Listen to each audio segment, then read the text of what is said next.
J.R.R. Tolkien showed us that we can learn a lot more about virtues from storytelling than philosophy. There's a guy, he's kind of a best-kept secret in at least the online Tolkien community. He's not on socials, but he's got a lot of great things to say about the philosophy of Tolkien. He is Dr. Christopher Snyder. He's the author of the book, The Making of Middle-earth, The Worlds of Tolkien and Lord of the Rings. So I recently had him on the podcast here at Geeky Stoics, and he has a lot to say. Take a listen. A lot of the principles or virtues, let's call them what they are, the virtues that we see modeled as kids in Star Wars, in Indiana Jones, in Lord of the Rings. There is a larger philosophical ethos that is beneath, I would say, more colloquial interpretation of the hero's journey adventure. The virtues that we see in these stories have a much deeper philosophical view. That's why I wanted to talk to you, and I would love to just hear your perspective. Mm-hmm. What is Chris Snyder's breakdown of the path of some of those early foundations of Western philosophy that show up in the virtues of Tolkien? Sure. And if you don't mind me starting with a quote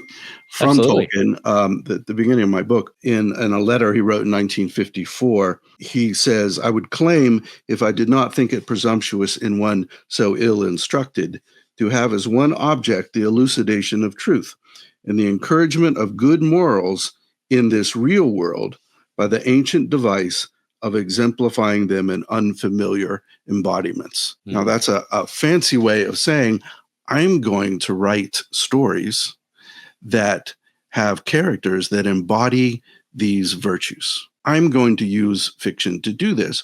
Now, that's controversial among philosophers. Some philosophers are okay with that, and some want you just to make sort of scientific arguments in the way philosophers argue.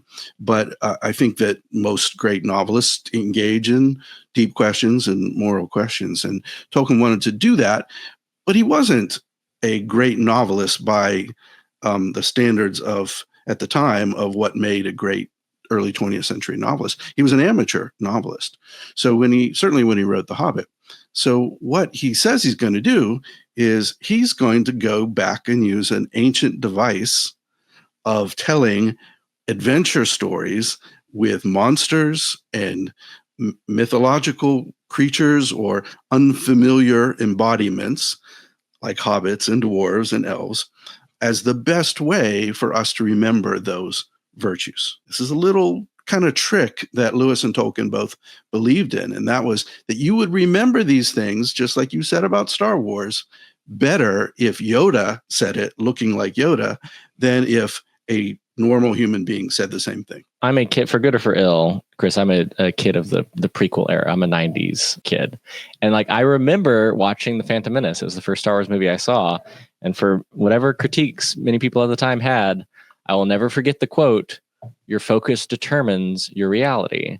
And it's a very basic, fairly stoic idea of focusing on what you can control versus what you can't. But those things, they stick with you, especially as a kid when you watch or read these for the first time. Yeah. And I'm a bit older, so I remember when the first Star Wars movie came out and being hooked in the theaters with the 4, 5, and 6.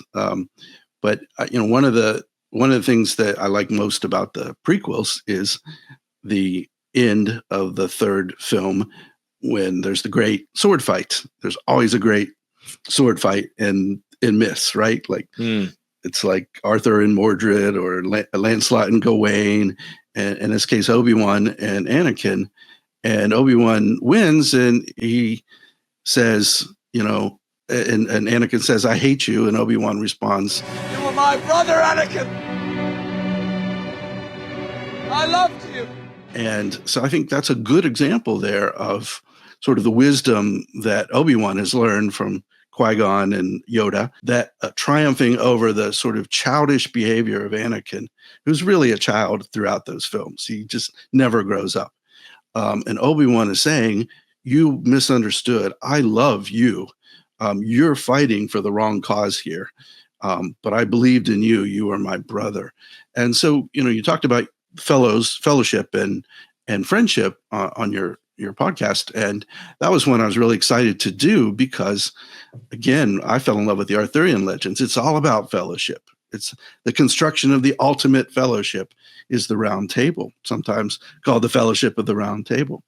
Arthur's Knights. So Tolkien was in one way trying to do that too in his fellowship. He was giving us another version sort of Arthur's Round Table.